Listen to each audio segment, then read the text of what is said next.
তৃণমূলে মুকুল ফিরতে বেসুরো বিজেপি নেতা দুলাল বর, সুনীল সিং। মুকুলের বন্ধু কৈলাসকেও নিক কটাক্ষ তথাগত, শুধু ক্ষমতা ভোগ করতে চাইলে দলে রাখবো না, বার্তা দিলীপ ঘোষের। এই নিয়ে আমাদের এই মুহূর্তের আলোচনার জন্য যারা রয়েছেন, সুমন বন্দ্যোপাধ্যায়, গৌরা সরকার রয়েছেন, দেবাশিস সরকার, নিহার বৈদ্য, বিশ্বনাথ চক্রবর্তী। আপনাদের সবাইকে স্বাগত আমাদের এই আলোচনায় আসবো, কিন্তু তার আগেই শুরুতে দেখাবো মুকুল রায়ের বিজেপি ত্যাগের পরে উত্তর 24 পরগনায় পদ্ম শিবিরে একেবারে ভাঙন। বিজেপি ছাড়লেন জেলা পরিষদের সদস্য রতন ঘোষ। এরই মধ্যে বারাসাত, নোয়াপাড়া, বিধাননগরে ঘরোয়া আপসি, জল্পনার কেন্দ্রে থাকা বিজেপি নেতাদের বিরুদ্ধে সরব তৃণমূলের একাংশ। যা হবে দলনেত্রীর নির্দেশ অনুযায়ী, বার্তা তৃণমূলের। বিষয়টি নিয়ে কটাক্ষ করেছে বিজেপি। একেবারে যেভাবে চলে এসছে, মানে এই পুরো ঘর ওয়াপসি নিয়েই একের পর এক কটাক্ষ শুরু হয়েছে। যেমন দলের তরফ থেকে, অর্থাৎ বিজেপির তরফ থেকে কটাক্ষ চলছে, তেমন পাল্টা তৃণমূলের তরফ থেকেও চলছে। এই কটাক্ষ পাল্টা কটাক্ষ দেখুন আগে, তারপর আসবো আলোচনায়। মুকুলদা আমাকে ডেকে তার ইচ্ছার কথা জানিয়েছেন, তার দল ছাড়ার সিদ্ধান্তের কথা জানিয়েছেন। আমি তাকে স্বাগত জানিয়েছি, আমি তার সাথে থাকব। তৃণমূল কংগ্রেস পরিবারের থেকে কিছু কিছু বাধ্যবাধকতা ছিল, ওদের কিছু কিছু নিয়মকানুন মেনে করতে হয়, তার জন্য আমাদের সামনে একটা দিন হবে। দলের ছেলেদের আমাদের জানি, ছেলেদের সেন্টিমেন্ট আছে। যেই সমস্ত লোকেরা দলে গিয়ে বাইরে গিয়ে দলে গালাগালি করেছিল, কটু মন্তব্য করেছিল, সেই কটু মন্তব্যগুলো করার সময় তাদের কিন্তু ভাবা উচিত ছিল। মুকুল রায় তৃণমূলের প্রত্যাবর্তনের পর থেকে বঙ্গ বিজেপির অন্দরে ভাঙনের অস্থিরতা অব্যাহত, ক্রমশ লম্বা হচ্ছে তালিকা। অন্যদিকে ভোটের আগে বিজেপিতে চলে যাওয়া নেতাদের দলে ফেরানো নিয়ে তৃণমূলে অন্দরেও তৈরি হয়েছে প্রতিক্রিয়া। যেমন উত্তর 24 পরগনা জেলা পরিষদের সদস্য ও প্রাক্তন কর্মাধ্যক্ষ রতন ঘোষ। মুকুল রায়ের অনুগামী বলে পরিচিত এই নেতা রবিবারই ইমেল করে বিজেপি ত্যাগের কথা দিলীপ ঘোষকে জানিয়ে দিয়েছেন। জল্পনা তৈরি হয়েছে উত্তর 24 পরগনা জেলা পরিষদের আর এক সদস্য তথা বিজেপি নেতা ফিরোজ কামাল গাজী ওরফে বাবু মাস্টারকে ঘিরেও। যদিও তার প্রতিক্রিয়া মেলেনি, তবে এই দুই নেতাকে ফেরানো নিয়ে আপত্তি উঠেছে তৃণমূলের অন্দরেই। পোস্টার দেওয়া রয়েছে উত্তর 24 পরগনা জেলা পরিষদের প্রধান যে পাঁচিল, সেখানে পরিষ্কার লেখা রয়েছে যে মির্জাফরের স্থান নেই তৃণমূলের। রতন ঘোষ তোলাবাজ, গরুর টাকা নিত বিএসএফ বিডিআর এর মাধ্যমে, এদের তৃণমূলের স্থান নেই। তার পাশাপাশি ফিরোজ কামাল গাজী ওরফে বাবু মাস্টার অস্ত্র আমদানি করতেন বাংলাদেশ থেকে, ত্রিপল এবং চাল চোর শুভেন্দু অধিকারীর ঘনিষ্ঠ, এই সব উল্লেখ করে পোস্টার দেওয়া রয়েছে। যদিও তৃণমূলের তরফ থেকে অস্বীকার করা হয়েছে এই পোস্টার সম্পর্কে। শনিবার দলবদলে জল্পনা তৈরি হয়েছিল আরও এক মুকুল ঘনিষ্ঠ নেতা সুনীল সিংকে নিয়ে। একটা লোক যদি দল থেকে একটা সাধারণ কার্যকর্তা যদি ভারতীয় জনতা পার্টিতে চলে যায়, তাহলেও ক্ষতি হবে। তো মুকুলদা আছে, নিশ্চয়ই দলের ক্ষতি হবে। যিনি আবার বিজেপি সাংসদ অর্জুন সিং এর ঘনিষ্ঠ আত্মীয়, কিন্তু তাকে নিয়েও বিরোধিতার সুর চড়া হচ্ছে তৃণমূলের অন্দরে। এই নোয়াপাড়ার বুকে প্রাক্তন বিধায়ক এবং তার ছেলে, এই দুজনে যে গুন্ডামি মস্তানি করেছে এবং তৃণমূল কংগ্রেসের সঙ্গে বেইমানি গদ্দারি করেছে, হাজার হাজার তৃণমূল কংগ্রেস কর্মী, এর বিরুদ্ধে আমরা প্রতিবাদ জানাচ্ছি, যাতে কোনো অবস্থাতেই তাকে তৃণমূল কংগ্রেসের স্থান না দেওয়া হয়, জায়গা না দেওয়া হয়। ভারতীয় জনতা পার্টির জোট দেওয়ার পরে কোনো তৃণমূল নেতারা যদি কেউ বলতে পারবে যে আমি সুনীল সিং আমার উপর অত্যাচার করেছে, আমি এটা খণ্ডন করছি, বিরোধ করছি। মুকুল রায়ের পাশে দাঁড়িয়ে জল্পনা বাড়িয়েছেন আরও এক বিজেপি নেতা। এটা তো ব্যাপার, ঘরের যদি একটা লোক কমে যায়, সেটা তো ঘরের একটা ছোট্ট হলেও ক্ষতি হয়। মুকুলদাকে দেখে যারা তৃণমূল কংগ্রেস থেকে বিজেপিতে এসছেন, তারাও আশা করেছিলেন যে মুকুলদা একটা জায়গায় পৌঁছাবেন, তার সাথে সাথে কর্মীরা মনোবল পাবে, এবং তো সেইটা উনি আশাহত হয়েছেন, সেই জন্য হয়তো উনি চলে গেছেন। শুভেন্দু অনুগামী বলে পরিচিত বিধাননগর পুরসভা 34 নম্বর ওয়ার্ডের কোঅর্ডিনেটর দেবাশিস জানার বিরুদ্ধে দুর্নীতির অভিযোগে এই পোস্টার পড়েছে। একেবারে ভিত্তিহীন। আপনার ভালো চিন্তা কি, মানে তৃণমূল ব্যাক করে নাকি বিজেপি থাকা উচিত? না, আমি কোথাও শুভেন্দু অধিকারী অনুগামী বলছে আপনাকে, হঠাৎ কেন এটা? কে কাকে অনুগামী করে দেয় সেটা তো তাদের বিষয়। প্রশ্ন এখন এটাই, বিজেপির বেসুরোদের কজনকে দলে ফেরাবে তৃণমূল? দুরকম দলত্যাগী আছে, চরমপন্থী এবং নরমপন্থী। আর দল কোনো ব্ল্যাঙ্কেট সিদ্ধান্ত নেয়নি। আমাদের দলের যে লাস্ট মিটিং হলো, তাতে অবশ্যই আমরা ব্যাপারটা মমতা ব্যানার্জির হাতে ছেড়েছি, কিন্তু এমন সিদ্ধান্ত হয়নি যে আসবে তাকেই আমরা নিয়ে নেব। দেখুন, মনে রাখা দরকার হচ্ছে যারা এসেছিলেন তাদের কাউকে জোর করে আনা হয়নি, আর এখন যাওয়ার সময়ও বিজেপি জোর করে আটকাবার চেষ্টা করবে না। সব মিলিয়ে দল বদল ঘিরে তরজা তুঙ্গে। সমীরণ পাল, দীপক ঘোষ ও রঞ্জিত সাউ, এবিপি আনন্দ। সুমনবাবু, শুরুতেই আপনার কাছে আসবো। সুনীল সিং থেকে শুরু করে দুলাল বর, রবীন্দ্রনাথ ভট্টাচার্য, রতন ঘোষ প্রত্যেকেই যেটা বলছেন যে মুকুল রায় তৃণমূলে আসাটা মূলত বিজেপিতে যোগ্য সম্মান না পাওয়ার কারণে। দেখুন, বিজেপিতে প্র্যাকটিক্যালি এখন মুসল পর্ব চলছে। আপনি ভেবে দেখুন যে একে তো অতৃপ্ত আত্মারা ছিল যারা টিকিট পায়নি, সেই অতৃপ্ত আত্মারা এখন মান্দ সেজে দলীয় নেতৃত্বের ঘাড় মটকাতে চেষ্টা করছে। আপনি ভেবে দেখুন যে দুজন বিজেপির রাজ্য সভাপতি কোনো পোর্টফোলিও ছাড়া বিজেপিতে রয়েছেন, তথাগত রায় এবং রাহুল সিনহা, তারা দুজনে কোনো পোর্টফোলিও নেই। ফলে খুব স্বাভাবিকভাবে এই দ্বন্দ্বটা তো প্রত্যাশিত। যেভাবে ধরুন তথাগত রায় একের পর এক টুইট করেছেন, তার বিরুদ্ধে বিজেপি কেন্দ্রীয় নেতৃত্ব ব্যবস্থা নিতে পারছে না। ইতিমধ্যে তিনি দিল্লি ঘুরে এসছেন, কথা বলে এসছেন, কোনো ব্যবস্থা নিতে পারেনি। তার মানে কেন্দ্রীয় নেতৃত্বেরও একটা প্রচ্ছন্ন সমর্থন আছে। আরে এভাবে কি বাংলায় জয়লাভ করা যায় নাকি? বাইরে থেকে লোক এনে, গুটি কতক লোক এনে দলে কখনো জয়লাভ করা যায় নাকি? যে মানে আপকি বার 200 পার যে বিবৃতি দিয়ে গিয়েছিলেন স্বরাষ্ট্রমন্ত্রী থেকে প্রধানমন্ত্রী, সেটা তো জলের তোড়ে ভেসে গেছে। বিজেপি আগামী দিনে কত কমতে কমতে 70 থেকে কমতে কমতে 5, 7, 8 চলে যাবে। আপনি দেখুন না, প্রায় 200 জনের মতো তালিকাটা দীর্ঘ হচ্ছে গোরাবাবু। এবং যেটা সবারই, যে নামগুলো আমি করলাম তারা প্রত্যেকেই প্রায় বলছেন বড় নেতা চলে গেছে, দলের তো ক্ষতি হবেই। না দেখুন, কে যাবে কে থাকবে সেটা তার নিজস্ব ব্যক্তিগত ব্যাপার। ঘটনাটা হচ্ছে যারা গেছে তারা কোনোদিনই বিজেপি নয়, তারা কোনোদিনই বিজেপি ছিল না। আজকে মনে রাখতে হবে একটা কথা, সম্মান পাননি যারা এখন বিজেপিতে আছেন, তারাই বলছেন দলে যোগ্য সম্মান পাননি মুকুল রায়। না দেখুন, তারা যদি বিজেপি হতো, আমার একটু বলতে দেন, সর্বভারতীয় সহসভাপতি, এটা মাথায় রেখে বলুন। আমি সেটা বলছি, আমি সর্বভারতীয় সহসভাপতি। ঠিক আছে, যারা গেছে তারা কোনোদিন, যারা গেছে তারা কোনোদিন বিজেপি নয়, এই কথাটাতে আমি জোর দিয়ে বলছি, তারা কোনোদিন বিজেপি নয়। বিজেপি হলে এইভাবে জনতার সমর্থনে জিতে আসার পরে এইরকম ভাবে জনতাকে ঠকানো বা ঠকাতে পারাটা উচিত হয়নি তাদের জন্য। আপনি ভাবুন তো, এই মুকুলবাবু যে জায়গায় থেকে জিতেছেন, যে জায়গা থেকে বিধায়ক হলেন, এই বিধায়কের আমাকে বলতে দিন। আপনার সময় আমি একটুকু কথা বলিনি, আমাকে একটু বলতে দিন সুমন বাবু, বলতে দিন। আপনার সময় কিন্তু আমি কোনো কথা বলিনি। ঘটনাটা হচ্ছে এই মুকুলবাবু আজকে যেখানে যে ঘটনা, আজকে ওই মুকুলবাবু ওই কৃষ্ণনগরের জনগণ একটা কথা বলছে যে দুর্ভাগ্য আমাদের যে আমার এলাকায় উন্নয়ন রুখে গেল, উন্নয়ন বন্ধ হয়ে গেল। ভাবুন তো তারা কি অপরাধ করেছে, তারা কি অন্যায় করেছে। তারা তাদের ভারতীয় জনতা পার্টিকে সমর্থন করে ভালোবেসে নেতাকর্মীদের কথা বলছেন। আমি একটু বিশ্বনাথ বাবুর কাছে আসবো। বিশ্বনাথ দা, মানে অনেকেই যারা ফিরতে চাইছেন বা এই যে দলের নেতাকর্মীরা যারা অনেকেই পোস্টার দিচ্ছেন, অনেকেই সামনে বা পেছনে আকার ইঙ্গিতে ক্ষোভ প্রকাশ করছেন, আমি বলছি এই কর্মীদের ক্ষোভের প্রতিফলন কি পড়তে পারে? তুমি যে আলোচনাটা রাখছো, দুদিক থেকে দুটো দলের কিন্তু সমস্যা। বেসুরে হয়ে বিজেপিকে যেমন সমস্যা তৈরি করছে, আবার সুরে কথা বলে তৃণমূল কংগ্রেসেরও নেতা নেত্রীরা দেখবে বিভিন্ন জায়গায় এদেরকে আটকানোর চেষ্টা করছে। কল্যাণ বন্দ্যোপাধ্যায় থেকে শুরু করে সুজিত বোস, প্রায় প্রত্যেকেই কিন্তু এই সুরে, হঠাৎ করে সুরে কথা বলাটাকে মেনে নিতে পারছে না। বলছেন যে তোমরা এতদিন গদ্দারি করলে, তোমরা ছিলে মির্জাফর, হঠাৎ করে তোমরা আবার তৃণমূল কংগ্রেসে ফিরে আসতে চাইছো কেন? এই প্রশ্নটা রাজীব বন্দ্যোপাধ্যায়কে নিয়েও করছে, আবার এই প্রশ্নটা কিন্তু সব্যসাচী দত্ত বা আরো অনেককে নিয়ে করছে। ফলে দুটো দলই, বিজেপি এবং তৃণমূল কংগ্রেস কিন্তু এই মুহূর্তে অস্বস্তিতে আছে। বিজেপি অস্বস্তিতে আছে, তার দলের থেকে চলে যাচ্ছে সব একের পর এক। আর তৃণমূল অস্বস্তিতে আছে, যারা গদ্দারি করলো তাদেরকেই আবার দলের মধ্যে ঢোকাতে হচ্ছে। একটা রাজনৈতিক সংস্কৃতি নতুন ভাবতেই পারত তৃণমূল কংগ্রেস, যে নতুন করে আর দল ভাঙানোর খেলার মধ্যে না নেমে যদি মানে যাদেরকে নিয়ে তারা জয়ী হয়েছে, বিপুল জয় লাভ করেছে দ্বিতীয়বারের জন্য, সেই টিমটাকে নিয়েই কিন্তু তৃণমূল কংগ্রেস ভাবতে পারত, একটা নতুন ইনিংস করতে পারতো, একটা নতুন সংস্কৃতি, রাজনৈতিক সংস্কৃতি আমাদের সামনে প্রতিষ্ঠা করতে পারত। যেটা চলছিল দল বদলের যে রাজনীতি, এই রাজনীতি তো বাম আমলে এত ব্যাপকভাবে আমরা কোনোদিন দেখে অভ্যস্ত ছিলাম না। এটা তো মূলত 2011 সাল পর থেকে, এবং এই রাজনীতির ফলে পশ্চিমবাংলা সামগ্রিকভাবে সবসময় তুমি দেখবে একটা রাজনৈতিক অস্থিরতা চলছে। একদমই বিশ্বনাথ দা।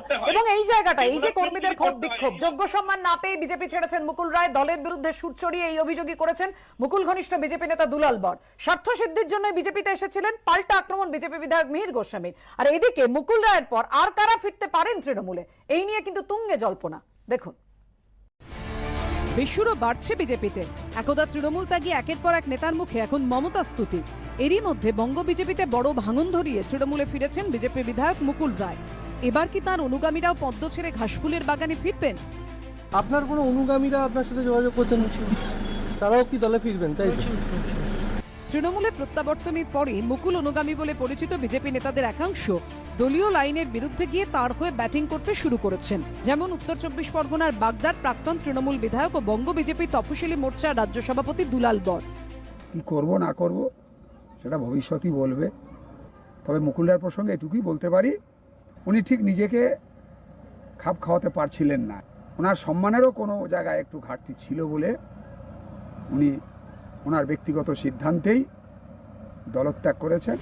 রবিবার মুকুল রায় সল্টলেকে বাড়িতে গিয়ে তার সঙ্গে দেখা করেন বেশ কয়েকজন অনুগামী। তাদের অন্যতম বিজেপির সংখ্যালঘু সেলের রাজ্য সহসভাপতির পদ থেকে সদ্য ইস্তফা দেওয়া কাসেম আলী। আমি পাপ করেছিলাম বিজেপি করে, সেই পাপের প্রায়শ্চিত্ত করেছি।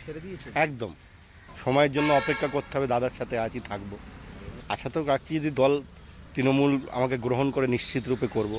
কান্দি পুরসভার প্রাক্তন কাউন্সিলর দেবজ্যোতি রায় ও শান্তনা রায়কেও দেখা যায় মুকুল রায়ের বাড়িতে। সূত্রের দাবি তাঁরাও তৃণমূলে যোগ দিতে আগ্রহী, যদিও এ ব্যাপারে দম্পতির প্রতিক্রিয়া মেলেনি। এই প্রেক্ষিতে নাম না করে বিজেপিতে বেসুরো নেতাদের কড়া বার্তা দিয়েছেন ভোটের আগে তৃণমূল ছেড়ে পদ্ম শিবিরে নাম লেখানো কোচবিহারের নাটাবাড়ির বিধায়ক মিহির গোস্বামী। যারা ক্ষমতার বাইরে থাকতে পারেন না, আবার অনেকে এখন যা অবস্থা দেখছি মনে হচ্ছে বিজেপিতে যোগদান করেছিলেন তার পুরনো দলের স্বার্থ সিদ্ধির জন্যে, তাদের পরিবর্তন এটা স্বাভাবিক হতেই পারে। মানুষের স্বার্থে কোনো কাজ তারা করতে পারেননি এবং রাজনৈতিক প্রক্রিয়া বা রাজনৈতিক পলিসি বিশেষ করে পশ্চিমবাংলার জন্য এবং ভারতবর্ষের জন্য ভারতীয় জনতা পার্টির কাছে কিছু নেই, তারা সেটা মানতে পারছেন না। ভোটের আগে তৃণমূল ছেড়ে কারা কারা বিজেপিতে যেতে পারেন তা নিয়ে জল্পনার ঝড় বইছিল, কিন্তু ভোটে বিজেপির ভরাডুবির পর এখন যেন দলবদলের রিভার্স সুইং শুরু হয়েছে রাজ্য রাজনীতিতে। সমীরণ পাল, অর্ণব মুখোপাধ্যায়, শুভেন্দু ভট্টাচার্য রিপোর্ট, এবিপি আনন্দ। আজকে পার্থ চট্টোপাধ্যায়ের বাড়িতে যান রাজীব বন্দ্যোপাধ্যায়। গতকাল কুণাল ঘোষের বাড়িতে রাজীব বন্দ্যোপাধ্যায়ের যাওয়া নিয়ে চর্চা এখনো অব্যাহত। তাহলে কি তৃণমূলে ফিরতে চলেছেন বিজেপি নেতা? ফিরছে একটা বিরতির পর, সঙ্গে থাকবেন। ফিরে এলাম বিরতির পর। কুণাল ঘোষের বাড়িতে রাজীব বন্দ্যোপাধ্যায়ের যাওয়া নিয়ে চর্চা কিন্তু এখনো রয়েছে। তাহলে কি তৃণমূলে ফিরতে চলেছেন বিজেপি নেতা? আর এই অবস্থায় শাসক দলের অন্দরেই বাড়ছে বিরোধিতার সুর, যদিও এই বিষয়টিকে গুরুত্ব দিতে চাইছে না বিজেপি নেতৃত্ব। দেখুন, ন্যাচারালি একজন বড় নেতা, এখন ওই সিদ্ধান্ত অনুযায়ী আর কে কি সিদ্ধান্ত নিতে পারেন সেটা তাদের ব্যক্তিগত ব্যাপার। আমার আজকের আশাটা শুধু সৌজন্য। যেহেতু কুণালের কাছে গেল তো তার মানে তো এই নয় যে গঙ্গা জলে পরিশুদ্ধ হয়ে গেল। শনিবার কুণাল ঘোষের বাড়িতে রাজীব বন্দ্যোপাধ্যায়ের আচমকা উপস্থিতি রাজ্য রাজনীতিতে যে নতুন জল্পনা তৈরি করেছে তা অব্যাহত রইল রবিবারও। তাহলে কি মুকুল রায়ের পর তৃণমূলে ঘরোয়াপসি হচ্ছে রাজীব বন্দ্যোপাধ্যায়েরও? এই জল্পনা যতই ঘুরপাক খাচ্ছে ততই রাজ্যের শাসক দলের অন্দরে বাড়ছে বিরোধিতার সুর। কখনো নাম না করে আবার কখনো নাম করেই প্রাক্তন বনমন্ত্রীর বিরুদ্ধে পরপর পোস্টার পড়ছে তাঁরই নির্বাচনী এলাকা ডোমজুড়ে। শনিবার সুরীয় সন্ধ্যায় তৃণমূলের রাজ্য সাধারণ সম্পাদক কুণাল ঘোষের বাড়িতে হঠাৎই হাজির হন রাজীব বন্দ্যোপাধ্যায়। উল্লেখযোগ্যভাবে তাঁর গাড়িতে দেখা যায় মা মাটি মানুষ লেখা উত্তরীয় তৃণমূলের ব্যাজ। দুই নেতার মধ্যে প্রায় 1.5 ঘন্টা ধরে চলে বৈঠক। আর এরপরেই রাজীব বন্দ্যোপাধ্যায়কে দলে ফেরানো নিয়ে বিরোধিতা শুরু হয়েছে তৃণমূল শিবিরে। এই রাজীব ব্যানার্জি কি সিআইএসএফ দিয়ে রাত্রি 11টা-12টায় তাড়িয়ে পুলিশে কমপ্লেন করে অবজারভারকে দিয়ে ডোমজুড়ে ছেলেকে অ্যারেস্ট করায়নি? আজকে তার বিরুদ্ধে কি আমাদের ছেলেদের ক্ষোভ থাকবে না? যেহেতু কুণালের কাছে গেল তো তার মানে তো এই নয় যে গঙ্গা জলে পরিশুদ্ধ হয়ে গেল। ভোটের ঠিক আগেই চার্টার্ড ফ্লাইটে দিল্লি উড়ে গিয়ে বিজেপিতে নাম লিখিয়েছিলেন রাজীব বন্দ্যোপাধ্যায়। সেই প্রসঙ্গ টেনে এদিন তাকে খোঁচা দিয়েছে গেরুয়া শিবিরও। আমরা তো আর ঘাসের মুখ দিয়ে চলি না, আর সবই বুঝতে পারি, কিন্তু অনেকদিন ধরেই উনি প্রচেষ্টায় ছিলেন যে কিভাবে পুরনো দলে ফেরা যায়। তো সেজন্যই বলা যে মানে চার্টার্ড ফ্লাইটে করে গিয়ে যার জয়নিং, তিনি আলটিমেটলি তৃণমূলে ল্যান্ড করলেন। তৃণমূলে প্রত্যাবর্তনের আশায় বিজেপির যেসব নেতারা দিন গুনছেন তাদের উদ্দেশ্যে কটাক্ষ ছুড়ে দিয়েছেন দলের তারকা বিধায়কদের একাংশ। আর আমাদের দলটা একটা অক্সিজেন পার্লার, আর এই অক্সিজেন সিলিন্ডারের নাম হলো আমাদের নেতৃত্বমন্ত্রী মমতা বন্দ্যোপাধ্যায়। যাকে ছেড়ে গেলে অক্সিজেনের অভাব হবে। আর যারা দলে থেকে বলছেন দম বন্ধ হয়ে আছে, আমি চ্যালেঞ্জ করে বলবো অন্য কোনো দল বা অক্সিজেন পার্লারে মমতা বন্দ্যোপাধ্যায়ের মতো অক্সিজেন পাবে না। তাই আবার খালি খাওয়া মাছের মতো ফিরে এসছে। আমি এই বিষয়ে এটাই বলবো যে আমাদের নেত্রী দিদি যেটা ঠিক মনে করবেন উনি ডিসিশন নেবেন, এবং উনি যেটা ডিসিশন নেবেন সেটাতে আমরা একমত, এবং ওনাকে আমরা সবসময় সাপোর্ট করব। যদিও এই দলবদলকে গুরুত্ব দিতে নারাজ বিজেপি, রাজীববাবু যখন এসেছিলেন তখনও তিনি বলেছিলেন যে পরিবারতন্ত্র চলছে যে পার্টিতে, যেখানটাতে মুক্ত আবহাওয়া নেই, বুক ভরে নিঃশ্বাস নেওয়া যায় না, সেখানে তো পার্টি করা যায় না। এখন যদি ওনারও মনে হয় যে ক্ষমতার থেকে দূরে থাকা মুশকিল, তাহলে ওনার বিচারধারা, ওনার চিন্তা। জল্পনার মধ্যেই এদিন তৃণমূলের মহাসচিব পার্থ চট্টোপাধ্যায়ের মায়ের মৃত্যু সংবাদ পেয়ে তাঁর বাড়িতে যান বিজেপি নেতা রাজীব বন্দ্যোপাধ্যায়। দীপক ঘোষ, সৌরভ বন্দ্যোপাধ্যায় ও পূর্ণেন্দু সিংহ রিপোর্ট, এবিপি আনন্দ। দেবাশিস, যারা এই বলে দল ছেড়েছিলেন দলে শ্বাস নিতে পারছেন না, দম বন্ধ হয়ে যাচ্ছে, তারাই আবার দলে ফিরতে চাইছেন। না মানে তাদের শরীর স্বাস্থ্য ভালো থাকুক, রাজনীতির শরীর স্বাস্থ্য ভালো থাকুক। আসলে এই শ্বাস নেওয়া ব্যাপারটাই কিন্তু সবথেকে গুরুত্বপূর্ণ ব্যাপার। মানে কিসের শ্বাস? কখনো কেন্দ্রীয় বিভিন্ন যে সংস্থা যারা দুর্নীতি করলে তদন্ত করে তাদের চাপে কখনো শ্বাস নেওয়া সমস্যা হয়, আবার কখনো সম্ভাব্য একটা পরিস্থিতি যে আগামী দিনে ক্ষমতায় আসতে পারি তখনও আরেক ধরনের শ্বাস নেওয়ার সমস্যা হয়। আমরা গত 10 বছরে মূলত যেটা লক্ষ্য করছি আমাদের রাজ্যে ক্যাবিনেটে রয়েছে মন্ত্রী, তিনি দলবদল করছেন, সাংসদ বিধায়ক দলবদল করছেন। দেখুন ভারতবর্ষে মানে যদি আপনি বলেন এভাবে যদি আলোচনা করেন যে তৃণমূল কংগ্রেসও কংগ্রেস ভেঙে মাননীয় মমতা বন্দ্যোপাধ্যায় দল তৈরি করেছিলেন এবং রাজত্ব করছেন, তার একটা মানে আছে যে তিনি একটা দল ভেঙেছেন এবং দল তৈরি করেছেন, রাজত্ব করছেন। কিন্তু সেটা আছে, কমিউনিস্ট পার্টি ভেঙেছে, দুটো দল তৈরি হচ্ছে আছে, কিন্তু শুধুমাত্র ক্ষমতায় আসার সম্ভাবনা তৈরি হচ্ছে তাই একটা দল থেকে একটা দলে চলে আসা, অথবা দুর্নীতির অভিযোগ উঠেছে, সেই অভিযোগকে ম্যানেজমেন্টের প্রশ্নে শ্বাসরুদ্ধ হচ্ছে, অসুবিধা হচ্ছে, এক দল থেকে আরেক দলে যাচ্ছে।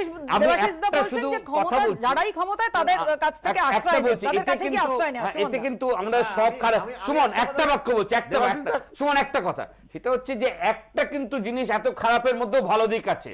ভালো দিকটা কিন্তু এইটাই, এত কিছুর মধ্যে ভালো দিক হচ্ছে এইটা, সব কজন রাজনৈতিক ব্যক্তি যখন দলবদল করছে তখন আরো ভালোভাবে রাজনীতি করার জন্য দলবদল করছে। তার মানে কোথাও বোধহয় দলবদলের মধ্যে দিয়ে পশ্চিমবঙ্গের রাজনীতি বোধহয় কোথাও একটু শক্তিশালী হচ্ছে, ব্যাখ্যা দিচ্ছে। সুমন এখানে আপনি কথা বলছে, তুমি এখানে দিনের পর দিন যখন মুকুল বাবু তৃণমূল কংগ্রেসে ছিলেন কি বলতে, যখন তুমি মুকুল বাবু চলে গেলেন বিজেপিতে তুমি এখানে বসে কি বলেছো, আবার তুমি আজকে এখানে বসে মুকুল বাবু যখন এদিকে এসেছেন তখন তুমি কি বলছো? তুমি বলো, তুমি একটা মানুষকে কেন্দ্র করে তুমি কথা বলো, তুমি এই চ্যানেলে বসে এই পরিবর্তন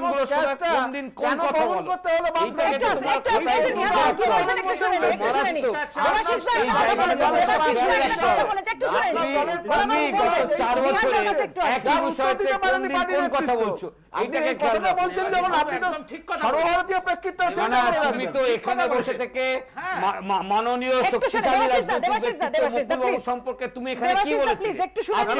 আমি তো আপনাকে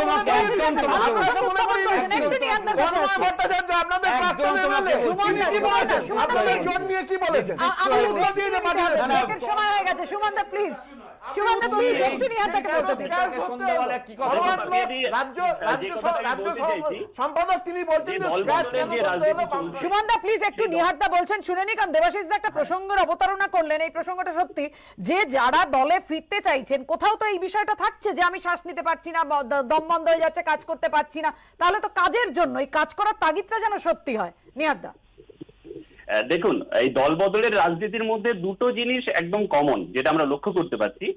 প্রথম ব্যাপার হচ্ছে যে দল বদল করলে এটা খুব দেখা যাচ্ছে যে সে যে জায়গায় আছে দল বদলের পরে তার থেকে একটা ভালো পজিশনে যাচ্ছে। আমরা যখন টিএমসি থেকে বিজেপিতে দল বদল করে এসেছিল তখন দেখেছি বহু সংখ্যক নেতা নেত্রী তারা প্রার্থী হিসাবে সেখানে বিবেচিত হয়েছিল, যারা আগে বিজেপিতে ছিল তারা প্রার্থী হিসাবে বিবেচিত হয়নি, সেখানে একটা সুযোগ পেয়েছে।